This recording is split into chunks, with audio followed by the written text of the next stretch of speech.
Hi, Trinity. Today I want to turn to the second of these sermons I was listening to this week. They're, like I said, sort of chosen at random, but each quite timely for this time.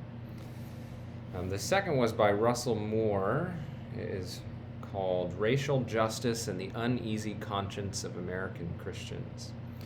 Russell Moore is from our own sort of tribe. We're part of the Northwest Baptist Convention, and so part of our cooperative fund giving goes to support the Ethics and Religious Liberty Commission, which he heads up.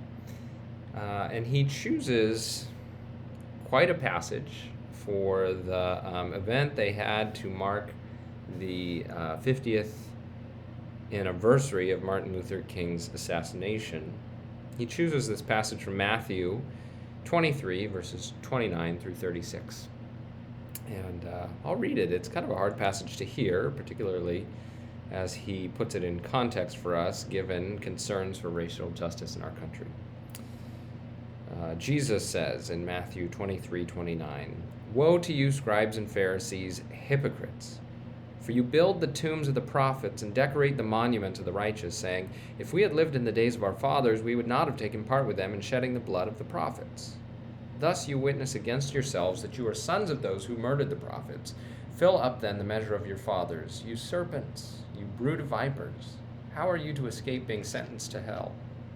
Therefore I send you prophets and wise men and scribes, some of whom you will kill and crucify, and some you will flog in your synagogues and persecute from town to town, so that on you may come all the righteous blood shed on earth, from the blood of righteous Abel to the blood of Zechariah the son of Berechiah, whom you murdered between the sanctuary and the altar.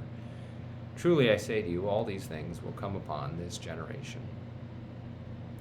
O Jerusalem, Jerusalem, the city that kills the prophets and stones those who are sent to it. How often would I have gathered your children together as a hen gathers her brood under her wings, and you are not willing. See, your house is left to you desolate. For I tell you, you will not see me again until you say, blessed is he who comes in the name of the Lord." It's a sobering passage, a humbling passage. And Moore, on the anniversary of King's assassination, says we should think seriously about this passage, because we love to talk about Martin Luther King Jr. today. We love to quote him and feel that if we quote him, we must be on the side of racial justice. And Moore says, don't forget how the Pharisees felt. They liked to quote the prophets, even though their ancestors, their predecessors, were the ones who killed the prophets. And he says the thing that the Pharisees liked about the prophets was that by their time the prophets were dead. And so they couldn't really say anything else, and the prophets wouldn't say anything to criticize the Pharisees. So it was easy for them to say, we love the prophets. Oh yeah, if we had been alive when the prophets were around, we wouldn't have killed the prophets. Moore's word for the church today that I think is convicting is that we have to think twice before saying, we care about justice, and all the people that we really respect when it comes to justice are in the past. That's a lot like what the Pharisees are saying here, that they love the prophets.